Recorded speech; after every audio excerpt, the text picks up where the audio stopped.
इस वीडियो में हम डिस्कस करेंगे त्रिभुज का क्षेत्रफल के जो कुछ ऑब्जेक्टिव है। देखिए, हमने इस निर्देशांक ज्यामिति के 60 क्वेश्चन लिए। 60 क्वेश्चन ऑब्जेक्टिव को अलग अलग पार्ट में बांट दिया हूं, लेकिन ये सारे ऑब्जेक्टिव अगर आप अच्छे से पढ़ लें, इस वीडियो को आप सही से कर देखें, तो मेरी गारंटी है कि आप किसी भी ऑब्जेक्टिव क्वेश्चन को निर्देशांक ज्यामिति का किसी भी बोर्ड में पूछा जाए तो आप नहीं छोड़ेंगे, मुझे उम्मीद है। पहला क्वेश्चन है, यदि तीन बिंदुएं एक रैखिक हों तो इनसे बने त्रिभुज का क्षेत्रफल क्या होगा। देखिए, एक रेखीय हो या फिर संरेखी हो, ये जो वर्ड है एक रेखीय, तो ये आपको एनसीईआरटी बुक में मिलेगा संरेखी। बोर्ड में अगर क्वेश्चन पूछे तो संरेखी ही पूछेगा वो। इसीलिए यदि तीन बिंदुएं संरेखी हों तो त्रिभुज का क्षेत्रफल क्या होगा। हमने कंसेप्ट में पढ़ाया था कि अगर तीन बिंदु संरेखी हों तो उसका क्षेत्रफल क्या होता है, 0। तो आंसर क्या मारेंगे आप, 0। दूसरा क्वेश्चन है, यदि तीन बिंदु से बने त्रिभुज का क्षेत्रफल 0 हो तो बिंदुएं कैसी होगी। सेम क्वेश्चन है, बस क्वेश्चन का पूछने का तरीका अलग है। यही क्षेत्रफल 0 था तो क्या था, संरेखी के कारण 0 हुआ। तो यहाँ पर अगर क्षेत्रफल ही 0 हो तो बिंदु कैसी होगी, संरेखी होगी। ये ऑप्शन मानिए, बहुत अच्छा क्वेश्चन है। इसको क्वेश्चन को सेट किया है उस तरीके से ताकि आपको समझने में आसानी हो और आप किसी भी क्वेश्चन को बोर्ड में ना छोड़ें, बोर्ड एग्जाम में। तो चलिए, वीडियो अगर पसंद आए तो लाइक करेंगे, सब्सक्राइब करेंगे और दोस्तों के बीच शेयर करेंगे। नेक्स्ट क्वेश्चन की ओर चलते हैं। यदि बिंदु K-4 से गुजरने वाली कोई रेखा x अक्ष y अक्ष को क्रमशः 1002 पर काटे तो K का मान क्या होगा। देखिए, क्वेश्चन नंबर 3 बहुत इंपॉर्टेंट क्वेश्चन है। ये बस घुमा दिया है थोड़ा सा। आप अगर चैप्टर 7.3 का क्वेश्चन नंबर 2 आप देखें तो ये क्वेश्चन उसमें पूछा गया है। ये बिंदु देखिए क्या कह रहा है कि एक बिंदु है, मान लीजिए ये XY है, ये XY। कोई एक बिंदु है 0 और K-4। मान लीजिए यहाँ कोई बिंदु है K-4 और ये कह रहा है कि K बिंदु से नहीं, ये बिंदु से गुजरने वाली, मान लीजिए एक बिंदु है K-4, इस बिंदु से गुजरने वाली रेखा XY को 10 और 20 में काटती है। तो ये मान लीजिए इस बिंदु से ये लाइन गुजरा, तो ये x को कहां पर काटा, 1 0 पर, और y को 0,2 पर। देखिए, एक ही लाइन हो गया ना। तो इसका मतलब ये अगर सिंपली ये क्वेश्चन पूछता है, बोलता है K-4 10 और 02 एक संरेखी है तो K का मान क्या होगा। तो ये नहीं पूछा, तो ये एक थोड़ा लैंग्वेज बनाकर पूछा। तो हम सबसे पहले क्या करेंगे, क्षेत्रफल निकालेंगे। क्वेश्चन नंबर 1 पढ़ सकते हैं, तो 1 देख सकते हैं, उसमें सारा क्लियर किया गया है कि त्रिभुज का क्षेत्रफल क्या होता है। अगर x1 को लेते हैं तो क्या होगा, y2 माइनस y3 यानी कि 0-2 प्लस क्या है, ये 1 को लेंगे तो आपको ये y2 छोड़ना होगा, तो 2 -4 प्लस, देखिए x3 लेंगे, 0 है तो हम नहीं लेते हैं, 0 लेंगे तो सारा चीज 0 हो जाएगा। तो क्या हो जाएगा, 1/2 K इंटू -2 के minus plus 4 plus 2 6। Any problem. तो देखिए, आप यहां से 2 कॉमन आ जाएगा, 1/2 2 कॉमन आया तो -K प्लस 3, ये 2 खत्म हो गया, तो क्या आ गया, -K प्लस 3। तीनों बिंदु एक ही लाइन पे हो तो इसी को तो बोलते हैं एक रेखीय संरेखी। तो जब तीनों बिंदु एक लाइन पे हो तो त्रिभुज ABC का क्षेत्रफल क्या हो जाता है, का क्षेत्रफल 0 क्या हो जाता है, 0। तो -K plus 3 is equal to 0। तो K इज इक्वल क्या हो जाएगा, बताइए, 3।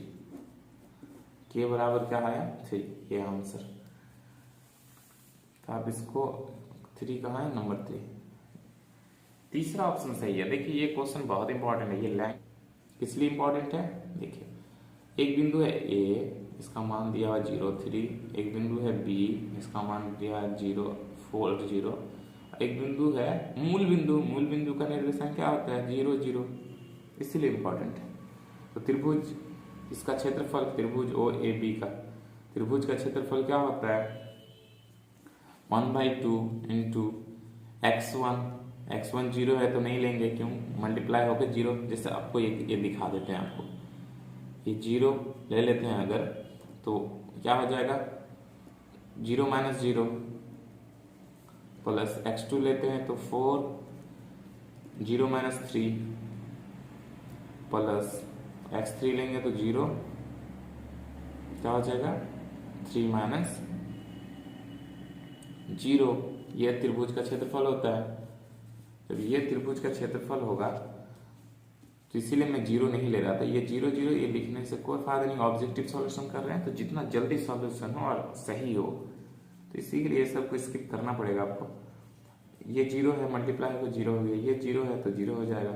त्रिभुज का क्षेत्रफल क्या हो जाएगा 1/2 4a - a plus minus minus 4 × 3 12 12, तो ये -2 6 जा 12, तो आंसर क्या आ गया -6। तो एक बात याद रखेंगे, क्षेत्रफल कभी भी निगेटिव में नहीं होता, इसीलिए 6 वर्ग इकाई किसी भी त्रिभुज का या फिर किसी भी सरफेस का क्षेत्रफल अगर आप निकाल रहे हैं तो वो कभी निगेटिव नहीं होता। क्षेत्रफल और दूरी डिस्टेंस कभी निगेटिव नहीं होता, क्योंकि मैं आपको ये समझाया था वीडियो में। क्यों, ये अगर हम एक गोला बनाते हैं, ये थोड़ा सा ही तो जगह लेता है, लेकिन लेता जरूर है। और मान लीजिए इसका क्षेत्रफल पूछे तो कुछ तो होगा।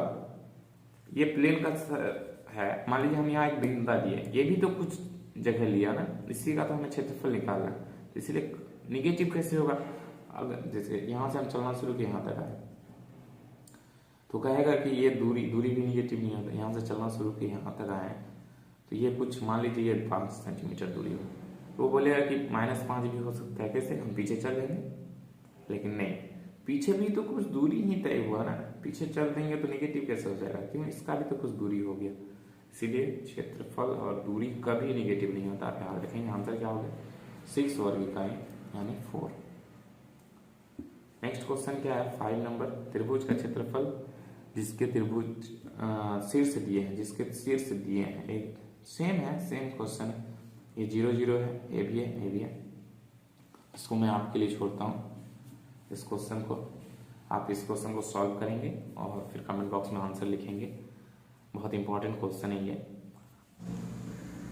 क्वेश्चन नंबर 6 बहुत इंपॉर्टेंट क्वेश्चन है। यदि बिंदुएं a, 0 और 0, b और 1, 1 संरेखी हो तो 1/a + 1/b बराबर है। बहुत इंपॉर्टेंट क्वेश्चन है, क्यों, ये 1/a + 1/b का मान मांगा। अब इसको कैसे सॉल्व करेंगे, देखिए ये तीनों बिंदु क्या है, संरेखी है। संरेखी जब कोई तीनों बिंदु होता है तो हम उसका क्या निकालते हैं, त्रिभुज का क्षेत्रफल का x1 लेना है, क्या हो जाएगा b - 1 प्लस x2 लेना है, 0 हो जाएगा। तो x2 लेने से कोई फ़ायदा नहीं है, समझ में नहीं अगर आए तो मैं एक्सप्लेन कर दे रहा हूँ। x2 0 लिया तो क्या हो जाएगा फॉर्मूला, x2 y2 को छोड़ना है 1 - 0 प्लस x3 लेना है 0 - b। ये मैं फॉर्मूला याद करने का ट्रिक बताया था 23, 31, 12।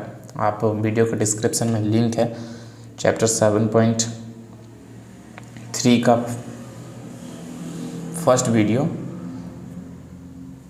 आप देखिए। अब इसको सॉल्व करते हैं 1/2 a × b, a b a - b a 1 sorry a × -1 -a plus ये तो सारा 0 हो गया, क्यों, 0 से मल्टीप्लिकेशन है।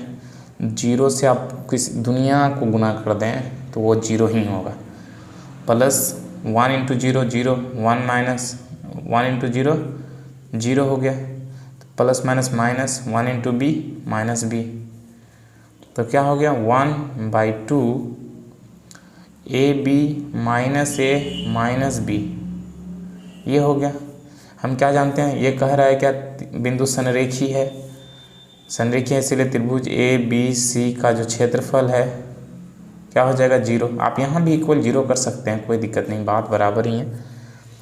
0 है तो क्या हो जाएगा 1/2 A B minus A minus B is equal to 0।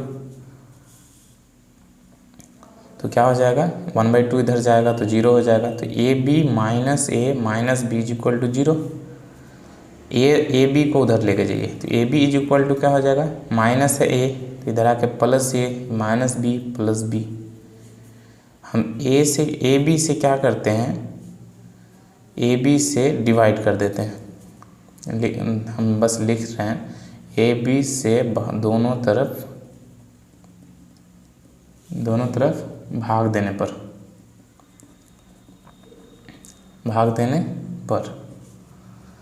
क्या हो जाएगा, ए बी कट गया, ए ख़त्म बी ख़त्म। तो क्या हो गया 1 is equal to 1/b plus 1/a। तो हमें आंसर में क्या मिल गया, तो इसको ऐसे लिख सकते हैं 1/a plus 1/b is equal to हो गया 1। तो हमें क्या चाहिए था क्वेश्चन में क्या चाहिए 1/a plus 1/b is equal to what. तो 1/a is equal to 1। VBI question है, बहुत इंपॉर्टेंट क्वेश्चन है। कैसे सॉल्व किया आप एक बार देख लीजिए। त्रिभुज का क्षेत्रफल को 0 करना है, त्रिभुज का क्षेत्रफल ये निकला तो इधर हम a माइनस बी को इक्वल के इधर कर दिए। तो उसके बाद ए बी से दोनों तरफ भाग कर दिए तो ए बी कट गया तो 1/b यहाँ बचा, 1/a यहाँ पर बचा। कोई दिक्कत हो तो कमेंट बॉक्स में लिखें। अगर समझ में आ गया हो, वीडियो अच्छा लगे तो लाइक करें, शेयर करें और सब्सक्राइब करें। चलिए नेक्स्ट क्वेश्चन की ओर चलते हैं। क्वेश्चन नंबर 7 आप ध्यान से देखिए। क्वेश्चन नंबर 7 ये कह रहा है कि बिंदु 0 0 A0 और अल्फ़ा बीटा संरेखीय होंगे। यदि संरेखीय होने के लिए हम क्या जानते हैं, त्रिभुज का जो क्षेत्रफल होगा वो क्या होगा 0। त्रिभुज का क्षेत्रफल 0 होने के लिए त्रिभुज का ये तीनों बिंदु है तो हम क्षेत्रफल निकालते हैं। फॉर्मूला हम क्या जानते हैं 1/2 इंटू x1 0 है। 0 अगर हम लेंगे गुना करेंगे जिससे वो 0 कर देगा तो नहीं लेते हैं। x2 क्या है a लेंगे तो 23, y2 को हम छोड़ेंगे तो क्या हो जाएगा बीटा माइनस 0 प्लस x3 लेंगे अल्फ़ा लेंगे तो y3 को छोड़ना होगा तो क्या हो जाएगा y1 माइनस y2 यानी कि 0 माइनस 0 इज इक्वल टू 0। तो क्या होगा 1/2 alpha a into beta a beta minus a into 0 0 plus alpha into 0 0 तो सारा 0 हो गया तो इज इक्वल 0। तो ये 1/2 यहाँ गुना नहीं, इधर जाके भाग हो जाएगा तो क्या होगा a beta is equal to हो जाएगा 0 के। a बीटा जब 0 हो तो संरेखी होने के लिए बीटा का मान हम क्या देंगे जो 0 के बराबर हो जाएगा। a का मान 0 तब होगा, a इंटू बीटा का मान 0 तब होगा जब बीटा का मान 0 होगा। a इंटू बीटा का मान क्या है 0 तो 0 हो गया। तो हमें तो 0 करना है, 0 अगर नहीं हुआ तो फिर हमारा वो बिंदु संरेखी नहीं होगा। इसीलिए क्या करना होगा बीटा का मान 0, तो बीटा का मान 0 आंसर। ये जो कुछ क्वेश्चन बना रहे हैं बहुत इंपॉर्टेंट क्वेश्चन, आप ध्यान से देखिए। बिंदु पी क्यू को मिलाने वाली रेखा पर, यह बिंदु P है 0 0, ये Q है, Q का निर्देशांक क्या है 0,2। ये दोनों को मिलाने वाली रेखा पर R बिंदु, कोई बिंदु इसी पे है R A, B, तो निम्नलिखित में कौन सत्य है। तो इसमें कौन सा सत्य है, जब एक ही रेखा पे तीनों बिंदु हो तो बिंदु संरेखी से हम निकाल सकते हैं। त्रिभुज का क्षेत्रफल क्या होना चाहिए 0 होना चाहिए। क्या त्रिभुज का क्षेत्रफल 0 होगा अगर तो क्या हो जाएगा 1/2 is equal to 1/2 into x1 लेंगे तो 0 हो जाएगा। तो x2 लेते हैं, a दिया हुआ x2 तो x2a तो क्या हो जाएगा 2 माइनस 0 प्लस ये भी 0 हो जाएगा तो ये हमें नहीं लेना है इज इक्वल टू 0। तो क्या होगा, ये मल्टीप्लाई में है, इधर जाके भाग होगा तो 0 हो गया, तो a into 2a is equal to 0। तो a का मान हमें क्या लेना होगा कि बिंदु तीनों एक ही लाइन पर आए, बिंदु संरेखी होगा। संरेखी के लिए यहाँ पर अगर हम 1 भी लेते हैं तो 2 इंटू 1 2 हो जाएगा, तो 0 तो नहीं हुआ ना, हमें 0 लेना है। 0 करने के लिए a इज इक्वल टू क्या होगा, लेना पड़ेगा हमको 0। 0 करने के लिए a इक्वल टू क्या लेना पड़ेगा 0। अगर हम 0 लेते हैं तो 2 इंटू 0 0 हो जाएगा, तो 0 अगर हो गया तो बिंदु संरेखी हो गया। संरेखी हो गया इसका मतलब ये r जो बिंदु है ये p q लाइन पे ही लाई करेगा। समझ गए, ये था क्वेश्चन।